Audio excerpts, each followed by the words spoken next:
ಆ ಸಾಲುಗಳು ನನಗೆ ಕನ್ನಡದಲ್ಲಿ ಅನುವಾದ ಮಾಡ್ಕೊಂಡು ತಂದು ನನ್ನ ವೀಕ್ಷಕರಿಗೆ ಕೇಳಿಸ್ಬೇಕು ಅಂತ ಅನ್ನಿಸ್ತು. ಹಾಗಾಗಿ ಬರೆದೆ. ಒಂದಷ್ಟೇನಾದ್ರು ತಪ್ಪು ಒಪ್ಪಿಕೊಂಡಿದ್ದರೆ ನಿಮ್ಮ ಹೊಟ್ಟೆಗೆ ಹಾಕ್ಕೊಂಡು ನನ್ನನ್ನು ಮನ್ನಿಸಿ. ಶೀರ್ಷಿಕೆ ಅಪ್ಪ ಯಾಕೋ ಹಿಂದುಳಿದ್ಬಿಟ್ಟ.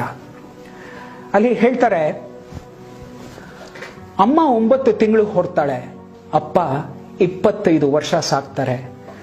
ಅಮ್ಮ 9 ತಿಂಗಳು ಹೊರ್ತಾಳೆ, ಅಪ್ಪ 25 ವರ್ಷ ಸಾಕ್ತಾರೆ. ಜೀವನದಲ್ಲಿ ಇಬ್ರು ಸಂವಾದ್ರು, ಅಪ್ಪ ಯಾಕೋ ಹಿಂದುಳಿದ್ಬಿಟ್ಟ. ಜೀತ ತಗೊಳ್ದೆ ಅಮ್ಮ ಮನೆಯಲ್ಲಿ ದುಡಿತಾಳೆ, ತನ್ನ ಜೀತನೆಲ್ಲ ಅಪ್ಪ ಮನೆಗೆ ಅಂತಾನೆ ಖರ್ಚು ಮಾಡ್ತಾನೆ. ಜೀತ ತಗೊಳ್ದೆ ಅಮ್ಮ ಮನೆಯಲ್ಲೇ ದುಡಿತಾಳೆ, ತನ್ನ ಜೀತನೆಲ್ಲ ಅಪ್ಪ ಮನೆಗೆ ಅಂತಾನೆ ಖರ್ಚು ಮಾಡ್ತಾನೆ. ಅಮ್ಮ ಅಪ್ಪ ಶ್ರಮ ಸಮವಾಗಿದ್ರು, ಅಪ್ಪ ಯಾಕೋ ಹಿಂದುಳಿದ್ಬಿಟ್ಟ. ಎಷ್ಟು ಬೇಕಾದ್ರೂ ಕೇಳೋ ಕಂದ ಅಂತ ಊಟ ಬಡಿಸೋ ಅಮ್ಮ, ಎಷ್ಟು ಬೇಕಾದ್ರೂ ಕೇಳೋ ಕಂದ ಅಂತ ಊಟ ಬಡಿಸೋ ಅಮ್ಮ, ಬೇಕಾದ್ದು ತಗೋ ಕೂಸೆ ಅಂತ ಎಲ್ಲ ಕೊಡ್ಸೋ ಅಪ್ಪ. ಅಮ್ಮ ಅಪ್ಪ ಪ್ರೀತಿ ಸಮವಾಗಿದ್ರು, ಅಪ್ಪ ಯಾಕೋ ಹಿಂದುಳಿದ್ಬಿಟ್ಟ. ಫೋನ್ನಲ್ಲಿ ಅಮ್ಮನ ಹೆಸರು ಏಟು ಬಿದ್ದಾಗ್ಲೂ ಅಮ್ಮ ಅನ್ನೋ ಕೂಗೋ ಕೂಗಲ್ಲೂ ಎಲ್ಲದರಲ್ಲೂ ಅವಳೆ. ಫೋನ್ನಲ್ಲಿ ಅಮ್ಮನ ಹೆಸರು ಏಟು ಬಿದ್ದಾಗ್ಲೂ ಅಮ್ಮ ಅಂತ ಕೂಗೋ ಕೂಗಲ್ಲೂ ಅವಳೇ ಇದ್ದಾಳೆ. ನಾವು ಬೇಕು ಬೇಕು ಬೇಕು ಅಂದಾಗ್ಲೆಲ್ಲ ಆನಂದದ ಉಯ್ಯಾಲೆಯಲ್ಲಿ ನಮ್ಮನ್ನ ತೂಗಾಡಿಸಿದ ತಂದೆ ತನ್ನ ಹೆಸರು ಮಕ್ಕಳು ಬಾಯಲ್ಲಿ ಬರ್ಲಿಲ್ವಲ್ಲ ಅಂತ ಯಾವತ್ತಾದ್ರೂ ಕೋಪಿಸ್ಕೊಂಡು ಕೂತ್ಕೊಂಡ? ಇಲ್ಲ. ಅಲ್ಲೂ ಕೂಡ ಅಪ್ಪ ಅಮ್ಮನ್ನ ಮುಂದೆ ಬಿಟ್ಟು ಯಾಕೋ ಹಿಂದುಳಿದ್ಬಿಟ್ಟ. ಅಮ್ಮಂಗೆ ಮಕ್ಕಳಿಗೆ ಬೀರು ತುಂಬಾ ಬಣ್ಣ ಬಣ್ಣದ ಬಟ್ಟೆಗಳು. ಎಷ್ಟು ಚೆನ್ನಾಗಿದೆ ಕೇಳಿ. ಅಮ್ಮಂಗೆ ಮಕ್ಕಳಿಗೆ ಬೀರು ತುಂಬಾ ಬಣ್ಣ ಬಣ್ಣದ ಬಟ್ಟೆಗಳು, ಅಪ್ಪನ ಬಟ್ಟೆಗೆ ಅಲ್ಲಲ್ಲಿ ತ್ಯಾಪೆ ಬಿದ್ದ ಸೂಜಿ ದಾರದ ಬರೆಗಳು. ಅಮ್ಮಂಗೆ ಮಕ್ಕಳಿಗೆ ಬೀರು ತುಂಬಾ ಬಣ್ಣ ಬಣ್ಣದ ಬಟ್ಟೆಗಳು, ಅಪ್ಪನ ಬಟ್ಟೆಗೆ ಅಲ್ಲಲ್ಲಿ ತ್ಯಾಪೆ ಬಿದ್ದ ಸೂಜಿ ದಾರದ ಬರೆಗಳು. ತನ್ನ ತಾನು ನೋಡ್ಕೊಳ್ದೆ ಜೀವನ ಸಾಗಿಸೋ ಅಪ್ಪ, ತನ್ನನ್ನ ತಾನು ನೋಡ್ಕೊಳ್ದೆ ಜೀವನ ಸಾಗಿಸೋ ಅಪ್ಪ, ಅಮ್ಮ ಮಕ್ಕಳ ಜೀವನದಲ್ಲಿ ನೆನಪಾಗದೇ ಇರೋ ಅಷ್ಟು ಹಿಂದೆ ಉಳಿದ್ಬಿಟ್ಟ.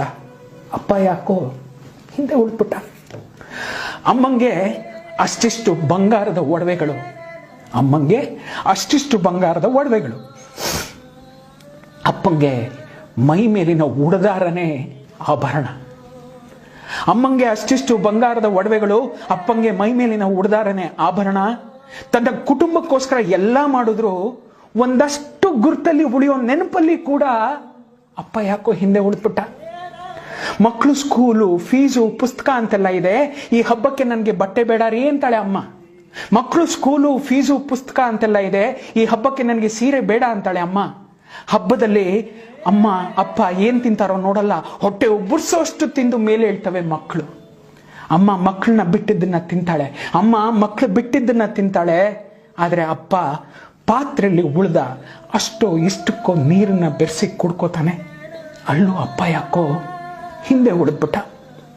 ವಯಸ್ಸಾದ ಮೇಲೆ ಅಮ್ಮ ಮನೇಲಿ ಕೆಲ್ಸಕ್ಕಾಗ ಬರ್ತಾಳೆ ಅಂತ ಮಕ್ಕಳು ನೆನ್ಸ್ಕೋತಾರೆ. ವಯಸ್ಸಾದ ಮೇಲೆ ಅಮ್ಮ ಮನೇಲಿ ಕೆಲ್ಸಕ್ಕಾಗ ಬರ್ತಾಳೆ ಅಂತಾನೆ ಮಕ್ಕಳು ಸಾಕ್ತಾರೆ. ಆದ್ರೆ ಅಪ್ಪ ಕಾಲು ಮುರಿದು ಕುದ್ರೆ ಅವನ್ ಏನಕ್ಕೂ ಬೇಡ, ಅನ್ನಕ್ಕೆ ದಂಡ ಭೂಮಿಗೆ ಭಾರ ಅಂತ ಮಕ್ಕಳು ಅವನನ್ನ ಹಂತ ಹಂತವಾಗಿ ಸಾಯಿಸ್ಬಿಡ್ತಾರೆ. ಹಂತ ಹಂತವಾಗಿ ಸಾಯೋ ಅಪ್ಪ ಮಾತ್ರ ಸಾವಲ್ಲಿ ಮುಂದೆ ಅಮ್ಮ ಯಾಕೋ ಹಿಂದೆ ಉಳಿದ್ಬಿಡ್ತಾಳೆ. ಎಷ್ಟು ಚೆನ್ನಾಗಿದೆ ಅಂತಂದ್ರೆ ನಮ್ಮೆಲ್ರಿಗೂ ಬೆನ್ನೆಲುಬಾಗಿ ಅಪ್ಪ ನಿಲ್ತಾನೆ. ಆದ್ರೆ ನಾವು ಅಪ್ಪನ್ನ ಮರ್ತು ಬಿಡ್ತೀವಿ.